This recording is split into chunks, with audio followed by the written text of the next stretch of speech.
உங்கள் தந்திவன் தொலைக்காட்சியில் தினமும் ஒரு சர்ப்ரைஸ் மாலை 6 முதல் 7 மணி வரை காணத் தவறாதீர்கள். மேலூர் அருகே வேப்பிலையுடன் கறி சமைக்கும் வினோத சமத்துவ திருவிழா கொண்டாடப்பட்டது.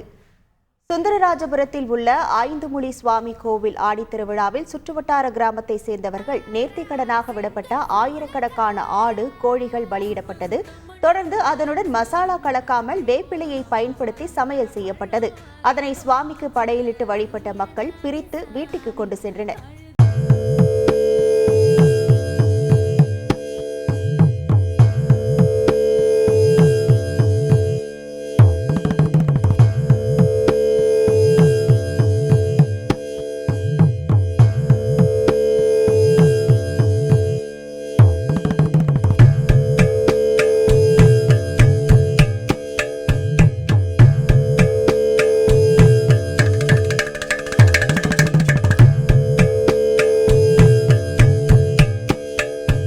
உங்கள் தந்திவன் தொலைக்காட்சியில் தினமும் ஒரு சர்ப்ரைஸ் மாலை 6 முதல் 7 மணி வரை காணத் தவறாதீர்கள்.